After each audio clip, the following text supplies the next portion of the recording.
Hello everyone. I am Suchita Nalgundwar and once again I am back with another session on the neat questions of principles of inheritance. Now let me tell you, principles of inheritance and variation, this chapter is one of the toughest chapter in your entire biology. So, what I thought is instead of doing the entire chapter, we will be doing the questions so that you get a very clear cut idea as to which areas you need to focus on and how to solve these questions easily.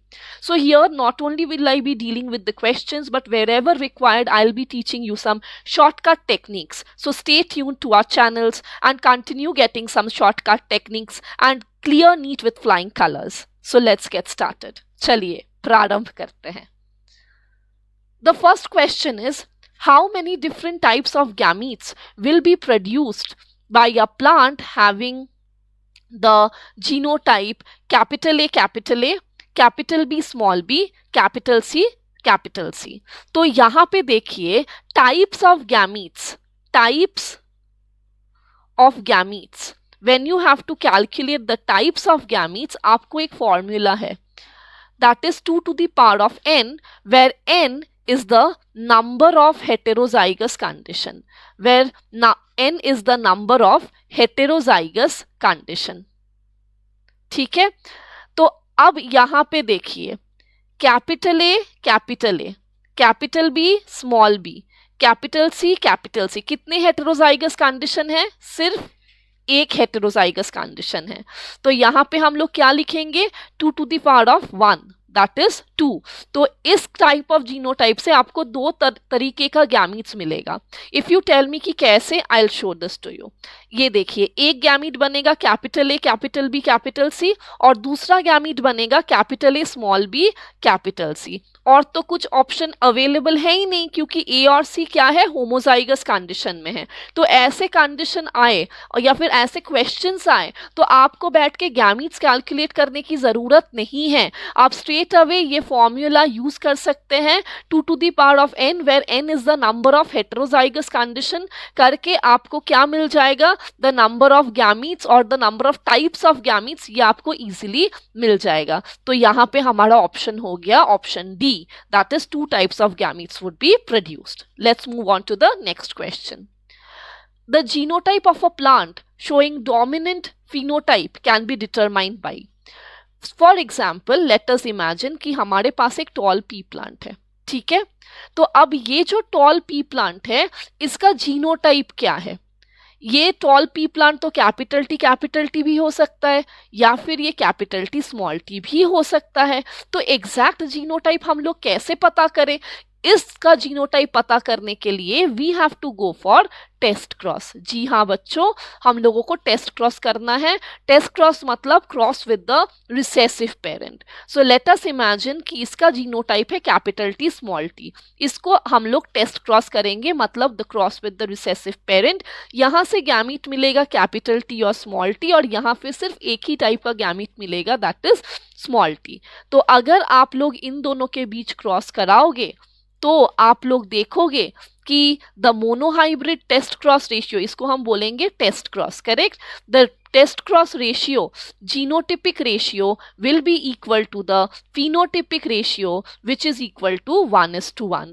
अगर ऐसा आपको ratio मिला, genotypic ratio is equal to phenotypic ratio is equal to 1:1, तब आपको एक चीज बहुत ही clear हो जाएगा कि ये जो टॉल प्लांट है या फिर जो डोमिनेंट फिनोटाइप है, उसका जो जीनोटाइप है वो हेटेरोजाइगस है. The genotype will be heterozygous. ये डाई हाइब्रिड क्रॉस तो नहीं बोलेंगे हम लोग, तो हमारा आंसर तो हमको मिल गया कि ये टेस्ट क्रॉस है. डाई हाइब्रिड क्रॉस क्या था? डाई हाइब्रिड क्रॉस ये ऐसा टाइप का क्रॉस है जहां पे यू कंसिडर और you take into consideration 2 different types of character. जैसे हम लोग बोल सकते हैं round and wrinkled. Round is the seed shape, where is round, wrinkled और येलो एंड ग्रीन. ये round and yellow, wrinkled and green. राउंड क्या है? सीड शेप है. येलो क्या है? सीड कलर है. रिंकल्ड अगेन सीड शेप है, और ग्रीन क्या है? सीड कलर है. So when you are considering 2 characters into consideration, तो उसको हम डाईहाइब्रिड क्रॉस बोलेंगे। और डाईहाइब्रिड क्रॉस से बच्चों आपको कभी भी डोमिनेंट जीनोटाइप के बारे में पता नहीं चलेगा। पेडिग्री एनालिसिस तो बिल्कुल नहीं है, it is totally a different thing. And back cross, अच्छा ये जो बैक क्रॉस होता है बच्चे, back cross is actually the test cross और out cross. Test cross plus out cross मिला के हम लोग बोलेंगे बैक क्रॉस। टेस्ट क्रॉस तो आपको दिख गया, cross with the recessive parent, correct. Cross with the recessive parent को हम बोलते हैं टेस्ट क्रॉस। आउट क्रॉस होता है cross with the dominant parent, ठीक है। तो कोई भी F1 कोई भी एक अगर आपका ऑफस्प्रिंग है उसका अगर आप क्रॉस रिसेसिव पेरेंट के साथ करवाते हो तो वो टेस्ट क्रॉस होता है। उसका अगर आप क्रॉस डोमिनेंट पेरेंट के साथ करते हो तो वो होता है क्या, आउट क्रॉस। तो आप देखो मतलब एक प्रीवियस जनरेशन के साथ आप क्रॉस करवा रहे हो, तो इसलिए हम इसको हम बोलते हैं बैक क्रॉस, राइट। तो आपका ये जो क्वेश्चन है, the genotype of the plant showing dominant phenotype can be determined by, तो इसका आंसर होगा टेस्ट क्रॉस, ये याद रखना। Let's continue. अब देखिए ये जो ब्लड ग्रुपिंग है, almost every year blood grouping से कुछ ना कुछ क्वेश्चन जरूर आते हैं। तो देखते हैं यहाँ पे क्या क्वेश्चन दिया हुआ है। ABO blood grouping is controlled in humans by gene I. It has 3 alleles, IA, IB and I. Since there are 3 different alleles, 6 different genotypes are possible. How many phenotypes occur? इसको करने का 2 तरीका है, मैं आप लोगों को दोनों बता देती हूँ। ये एक क्वेश्चन है मल्टीपल एलेलिज्म के ऊपर। मल्टीपल एलेलिज्म क्या होता है, आप लोगों को तो याद होगा कि मल्टीपल एलेलिज्म का मतलब होता है when one gene has more than 2 alleles। Mendel बोले थे कि एक जीन के पास बस 2 alleles होते हैं, right. But when it is a post-Mendelian discovery, when one gene has more than 2 alleles, that is known as multiple allelism. तो यहाँ पे अगर जीन आई की बात कंसिडर किया जाए तो जीन आई में IA, IB और I ये 3 alleles है। So it is an example of multiple allelism. Multiple allelism है तो फिर जीनोटाइप तो 6 टाइप्स के हैं, जैसे IA, I ये दोनों जीनोटाइप किसके लिए कोड करेगा, ब्लड ग्रुप ए के लिए। सिमिलरली IB और IBI ये किसके लिए कोड करेगा, ब्लड ग्रुप बी के लिए। इसके बाद IAIB as A and B are codominant to each other, तो यहाँ पे जो ब्लड ग्रुप हो जाएगा वो हो जाएगा AB। और I and I when they are present, when both the I's are present in homozygous recessive condition, then it will code for the blood group O। तो यहाँ से देख के आपको सीधा सीधा पता चल रहा है कि ये है आपका पहला type of blood group A, next you have blood group B, next you have blood group AB and next you have blood group O।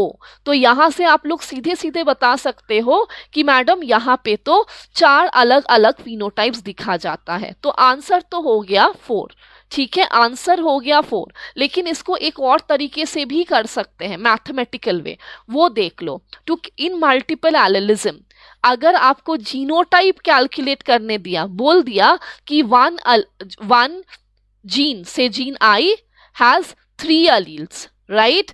तो calculate the number of genotype, तब अब लोग कौन से फॉर्मूला यूज करोगे, you will use the formula n/2 into n+1 where n is the number of multiple alleles, ठीक है। तो देख लेते हैं यहाँ पे जीन आई के पास कितने अलील्स है, 3 अलील्स है। तो जीनोटाइप कैसे कैलकुलेट करोगे, 3/2 into 3+1। तो यहाँ पे क्या हो गया, 3/2 into 4 दैट इज 6 हो गया। तो ये तो ऑलरेडी बता दिया था कि 6 डिफरेंट टाइप्स ऑफ जीनोटाइप होता है। अगर आपको फिनोटाइप कैलकुलेट करना है, तो सीधा फॉर्मूला लेना है n+1 again where n is the number of multiple alleles. तो इस केस में आप देखिए कितने हैं मल्टीपल अलील्स, 3 है।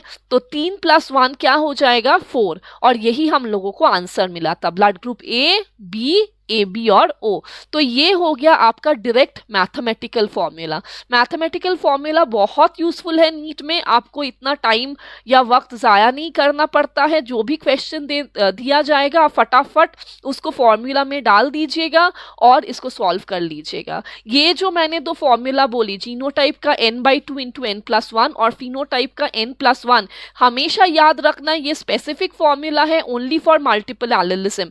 जब तक क्वेश्चन में मल्टीपल एलिलिज्म ये वर्ड मेंशन ना हो या फिर ये नहीं मेंशन किया हो कि one gene has more than 2 alleles या फिर one gene has alleles A like IA, IB, IO ऐसे करके बहुत सारे अलील्स मेंशन जब तक नहीं किया रहता तब तक आप लोग ये फॉर्मूला नहीं यूज करना फॉर जीनोटाइप एंड फिनोटाइप। ये नॉर्मल केस में this formula doesn't hold true. Okay, let's move on to the next question. देखिए, select the correct statement from ones given below with respect to dihybrid cross. हम लोग यहाँ पे फिर से underline कर लेते हैं कि मांग क्या रहा है, करेक्ट स्टेटमेंट का मांग किया जा रहा है। Tightly linked genes on the same chromosomes show higher recombination. अब यहाँ पे थोड़ा लिंकेज की बात किया जाए। देखिए, लिंकेज ना लोग बहुत घबराते हैं, मुझे पता है कि आप लोगों में से मेजॉरिटी जो लोग होंगे बहुत घबराएंगे लिंकेज से, लेकिन लिंकेज बहुत आसान है। लिंकेज को समझने का सबसे अच्छा तरीका क्या है, आप लोग ये इमेजिन करो कि यू हैव अ फ्रेंड, ठीक है। आपके पास एक नहीं, मतलब आपके पास तो काफी सारे फ्रेंड्स हैं, लेकिन सब फ्रेंड्स के आपके बेस्ट फ्रेंड्स हैं नहीं ना। एक ही मान लीजिए कि मेरा एक बेस्ट फ्रेंड है, ठीक है, तो उसके साथ मैं हर चीज शेयर करती हूँ। मैं प्रेफर करती हूँ कि मैं कहीं खाने के लिए जाऊं तो उसके साथ जाऊं, मैं शॉपिंग के लिए जाऊं तो मैं उसके साथ जाऊं। लेकिन एक और भी मेरे फ्रेंड है जो मेरा बेस्ट फ्रेंड तो नहीं है, लेकिन स्टिल अगर if she is there I would be happy, मुझे कोई दुख नहीं होगा, ठीक है।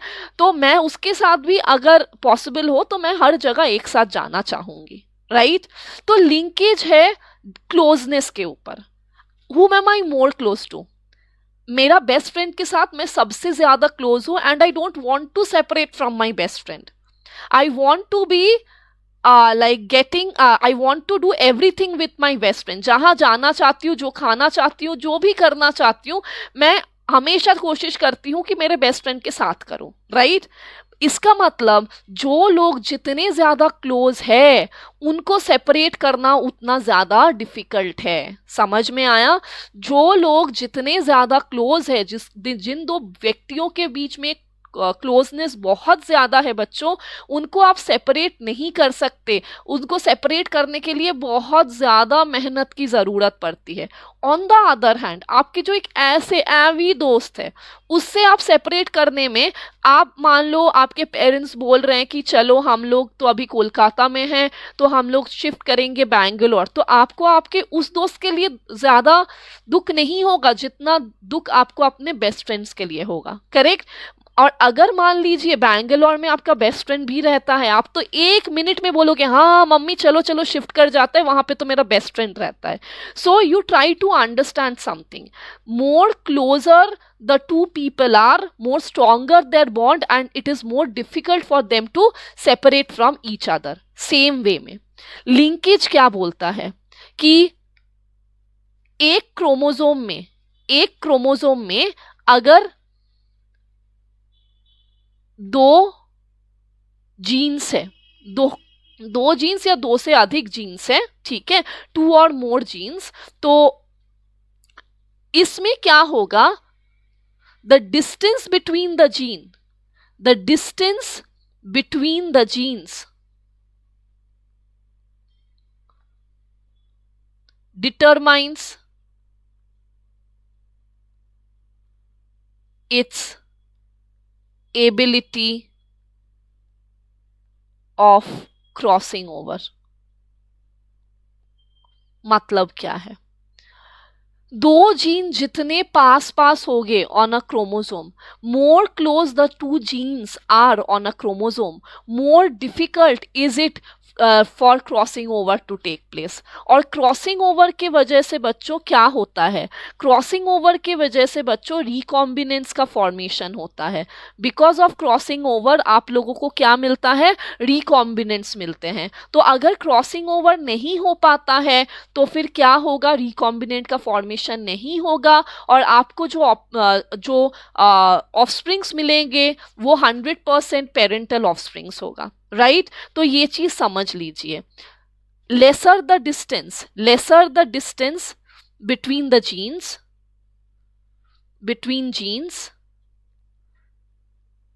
lesser chances of crossing over, और that means lesser chances of crossing over का मतलब है lesser chances of recombinant formation। recombinant formation होना उतना ही डिफिकल्ट है। तो अगर recombinant का फॉर्मेशन कम है तो किसका फॉर्मेशन ज्यादा होगा, higher amount of parental character. ठीक है, समझ में आ गया। Is it crystal clear to all of you. जितना दो जीन्स के बीच में डिस्टेंस कम है उतना ज्यादा कम चांसेस है क्रॉसिंग ओवर का। अगर क्रॉसिंग ओवर के चांसेस कम है तो इसका मतलब रिकॉम्बिनेंट के फॉर्मेशन भी कम है, और अगर रिकॉम्बिनेंट का फॉर्मेशन कम है तो ऑफस्प्रिंग्स में ज्यादा से ज्यादा पेरेंटल कैरेक्टर एग्जिबिट होता है। ठीक है, तो लेट्स सी कि यहाँ पे बोल रहा है कि करेक्ट स्टेटमेंट ढूंढना with from the ones given below with respect to dihybrid cross. तो पहला स्टेटमेंट है टाइटली लिंक्ड जीन्स, मतलब दो दोस्त जो बहुत क्लोज है। टाइटली लिंक्ड मतलब दो दोस्त जो बहुत क्लोज है, तो उसको आप सेपरेट इजीली कर पाओगे, नहीं कर पाओगे। मतलब टाइटली लिंक्ड जीन्स में क्या होगा, क्रॉसिंग ओवर कम होगा और रिकॉम्बिनेंट का परसेंटेज भी कम होगा। So let's see what the statements tell. The in tightly linked gene on the same chromosome show higher recombination. Is this statement right? Is this statement right? No, this statement is not right because ये ज्यादा नहीं recombination show करेगा, ये तो lower recombination show करेगा। Absolutely.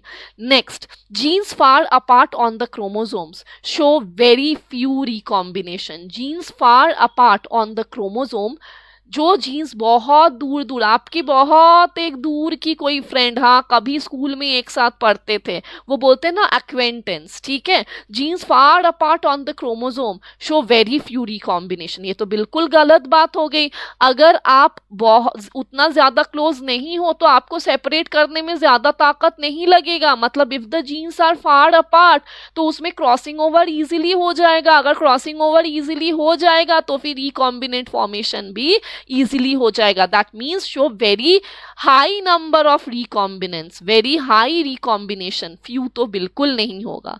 Next देखते हैं jeans loosely linked. अच्छा, लूजली लिंक्ड मतलब वही होता है, that means these genes are far apart. These genes are far apart. ठीक है, genes loosely linked on the same chromosome show similar recombination as tightly linked genes. Tightly linked genes में क्या होगा, recombination ज्यादा होगा। करेक्ट, टाइटली लिंक्ड जीन्स में क्या होगा, रिकॉम्बिनेशन ज्यादा होगा। लेकिन लूजली लिंक्ड में क्या होगा, sorry I am so sorry, tightly linked में क्या होगा, रिकॉम्बिनेशन कम होगा। वेरस लूजली लिंक्ड में क्या होगा, रिकॉम्बिनेशन ज्यादा होगा। तो ऑब्वियसली आपको ये चीज समझ में आ गया है कि लूजली लिंक्ड में रिकॉम्बिनेशन ज्यादा शो करता है, टाइटली लिंक्ड में रिकॉम्बिनेशन कम शो करता है, तो इसलिए they can not show the similar recombination. तो ये स्टेटमेंट भी गलत है। तो लास्ट ऑप्शन बचा है tightly linked genes on the same chromosome show very few recombination. Absolutely correct. Tightly linked है तो फिर यही है, टाइटली लिंक्ड मतलब the distance between the gene is less, इसलिए chances of crossing over is less, इसलिए रिकॉम्बिनेंट फॉर्मेशन इज लेस और parental character is more. तो क्लियर, तो ये ऑप्शन डी हो गया हमारा सही स्टेटमेंट। तो देखिए बच्चों, आपको मैंने बहुत बोला था कि लिंकेज जो है बिल्कुल कंफ्यूज करने वाला टॉपिक तो है ही नहीं। आपको बस इतना याद रखना है जो मैंने यहाँ पे लिख के रखा है एकदम ऊपर, इतना याद कर लो बस। आप लोग बस इतना याद कर लो तो फिर पूरा जो लिंकेज है इसी के ऊपर बेस्ड है बच्चों, बस इसी चीज के ऊपर बेस्ड है। बहुत सारे लोग बहुत अलग अलग तरीके से एक्सप्लेन करते हैं, बस आप अपने बेस्ट फ्रेंड को मत भूलना। अपने बेस्ट फ्रेंड को याद करोगे लिंकेज के टाइम में तो फिर लिंकेज कभी गलत हो ही नहीं सकता। ठीक है, चलिए फिर आगे बढ़ते हैं। So if both parents are carrier of thalassemia, thalassemia बच्चे क्या है, थैलासेमिया है एक ऑटोजोमल और रिसेसिव डिसऑर्डर, राइट। थैलासेमिया हो गया ऑटोजोमल एंड रिसेसिव डिसऑर्डर। तो जैसे ही मैं बोल रही हूँ both the parents are carriers of thalassemia, मतलब they are not affected but both are carriers of thalassemia, मतलब हेटेरोजाइगस कंडीशन में है, which is an autosomal recessive disorder. What are the chances of pregnancy resulting in an affected child? क्या percentage है? तो देखिए यहाँ पे गैमीट फॉर्मेशन अगर करती हूँ, ये पेरेंटल जीनोटिपिक रेशियो है, जीनोटिपिक कॉम्बिनेशन है, तो यहाँ से मैं गैमीट्स फॉर्म करती हूँ। ये तो कैपिटल ए और स्मॉल ए होगा। इसको अगर मैं प्यूनेट स्क्वायर में डालती हूँ, capital A small a capital A small a, तो आपको क्या मिलेगा, capital A capital A capital A small a capital A small a small a and small a. तो आप देख लीजिए ये जो है capital A capital A capital A small a capital A small a, ये तीनों genotypic combination will be normal और they will not be diseased, right, they will not be diseased. सिर्फ ये जो एक स्मॉल ए है, this condition would lead to an affected child, this condition would lead to an affected child. So आप लोग देखो, एक चार में से एक कंडीशन बस it can lead to an affected child, तो ये क्या हो जाएगा, the answer would be 25%। The answer would be 25%, क्योंकि सिर्फ small a is responsible for the affected child, right. तो चार में से बस एक ही जीनोटाइप ऐसा है which can lead to the formation of an affected child. तो जो chances of pregnancy resulting in affected child would become 25%। Let's move ahead. अब आते हैं हम एंटीरहाइनम मेजर्स, स्नैपड्रैगन। स्नैपड्रैगन में क्या होता है, देखिए, अ रेड, क्या बोला है, a red flower was crossed with a white flower. एक रेड फ्लावर मैं ऐसे लिख लेती हूँ, R was crossed with a white flower, W लिख लिया। In F1 generation it resulted in pink flower, pink flower को मैंने लिख दिया RW।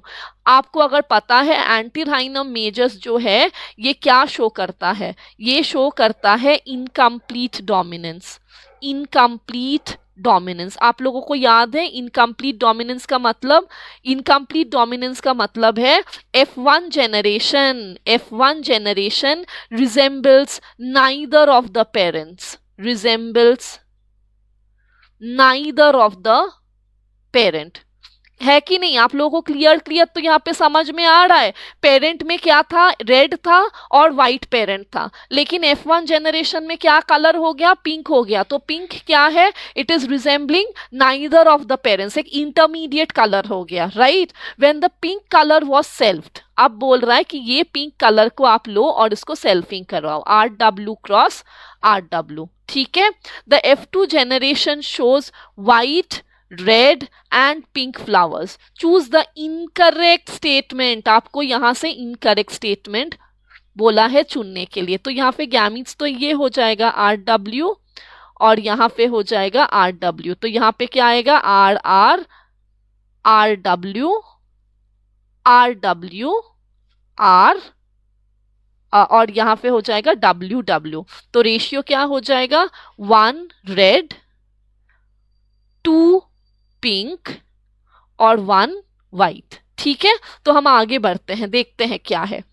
This experiment does not follow the principle of dominance, एकदम सही बात, ये It is an exception to the principle of dominance, right? Principle of dominance क्या बोलता है कि जो F1 generation होगा it will resemble the dominant parent, लेकिन यहाँ पे हम लोग देख रहे हैं कि F1 generation जो है वो एक intermediate phenotype show कर रहा है, right? It is not resembling any of the parents. So definitely ये statement correct है, लेकिन हमारा target correct statement नहीं है. बहुत बार हम लोग पहला statement correct है, टिक कर दो आगे बढ़ो, ऐसा नहीं. हम लोग को ये मार्क करना है कि हम लोग को क्या चाहिए. हम लोग को तो इनकरेक्ट स्टेटमेंट चाहिए. So the first option is correct. Pink flower in F1 generation is due to incomplete linkage. Absolutely correct. ये statement भी correct है. The ratio of F2 generation is 1:4, 1/4 red, correct. 2/4 pink, correct. 1/4 white, correct. ये देखिए, एक 4 में से 1 red है, 4 में से 2 पिंक है और 4 में से 1 फिर से वाइट है, तो ये रेशियो भी सही है. The law of segregation does not apply in this experiment. Please students ये याद रखना, लॉ ऑफ सेग्रीगेशन को हम लोग law of purity of gametes भी बोलते हैं. Law of purity of gametes भी बोलते हैं, और इसका कोई एक्सेप्शन नहीं है. इसका कोई एक्सेप्शन नहीं होता है. This is the only law of Mendel which is not having any exception. तो ये हो गया हमारा incorrect statement. ठीक है, आगे बढ़ते हैं. The frequency of recombination between gene pairs on the same chromosome as a measure of the distance between the gene was explained by. ये explanation दिया था Alfred Sturtevant ने. He was the first person to design a chromosomal map. आप लोगों को इसके ऊपर थोड़ा सा और जानकारी दे देती हूँ. क्या बोली थी मैं? आप लोगों को अगर याद है वही स्टेटमेंट मैं फिर से लिखूंगी. Greater the distance between the genes, greater the distance between genes, right. और यहाँ पे ग्रेटर की जगह मैं लेसर कर देती हूँ. Lesser the distance between the genes, lesser is the chances of crossing over. Lesser the chances of crossing over का मतलब है lesser the frequency of recombinant. और रिकॉम्बिनेशन के फ्रीक्वेंसी अगर बढ़ जाता है, कम हो जाता है, तो डेफिनेटली किसका कौन सा कैरेक्टर बढ़ जाएगा? पेरेंटल कैरेक्टर बेटा बढ़ जाएगा, राइट. तो ये जो डिजाइन है that is between the gene, the same chromosome as a measure of the distance between the genes. It was explained by Alfred Sturtevant, and he had actually made the chromosomal map. He had actually made the chromosomal map. ठीक है, he was the first person to design the chromosomal map. ठीक है, फिर आगे बढ़ते हैं. Which of the following muscular disorder is inherited?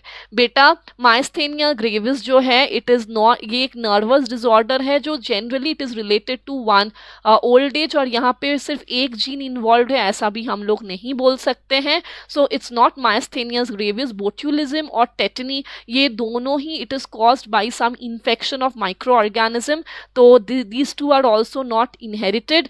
लेकिन ये जो मस्कुलर डिस्ट्रॉफी है बच्चों, ये muscular dystrophy it is a muscular disorder that is inherited from one generation to the next generation, right? So let's move on to the next slide. So now यहाँ पे है pedigree. Pedigree में बहुत ही आसान ये सवाल है.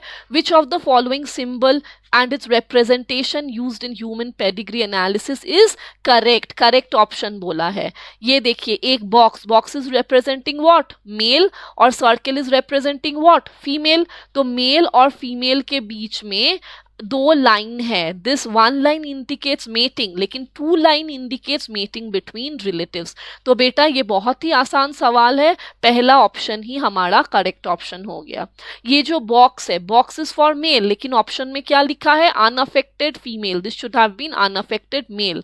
यहाँ पे एक रोम्बस दिया हुआ है और लिखा है मेल अफेक्टेड. एक तो अफेक्टेड होता तो ये बॉक्स को शेडेड होना पड़ता, और ये जो रोम्बस है, the rhombus is mentioning sex unspecified. आपको जब सेक्स के बारे में पता नहीं है तब हम लोग ये रोम्बस को यूज करते हैं, तो ये मेल तो डेफिनेटली नहीं कह सकते। और यहाँ पे सर्किल, सर्किल जैसे मैंने आपको बोला it is again representing female, तो यहाँ पे लिखा है unaffected female, sorry unaffected male, तो ये स्टेटमेंट क्या हो जाएगा, गलत हो जाएगा।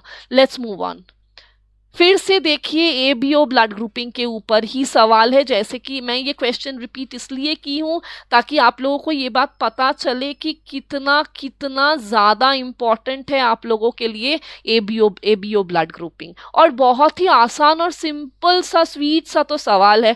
आप लोग ये कॉन्सेप्ट समझ गए तो फिर आप लोग डेफिनेटली इसका आंसर कर पाएंगे। So ABO blood group in humans is controlled by gene I, it has 3 alleles, 3 alleles बोल दिया है, मतलब it is a case of multiple allelism, right? It is a case of multiple allelism. और बेटा यहाँ पे क्या लिखना है, मल्टीपल एलिलिज्म का जीनोटाइप का फॉर्मूला क्या है, n/2 इंटू n+1। और अगर फिनोटाइप की बात करूँ तो सिंपली लिखना है n+1। तो there are 6 different genotype, how many phenotypes will be there, तो ऑब्वियसली हमारा आंसर हो जाएगा 4, 3 + 1 = 4। तो बच्चों आज के लिए बस इतना ही। आप लोग क्वेश्चंस करते रहना, नीट में अच्छा रैंक करते रहना और हमारे चैनल को लाइक, शेयर और सब्सक्राइब करते रहना। Thank you all so much. Have a great day ahead. Thank you.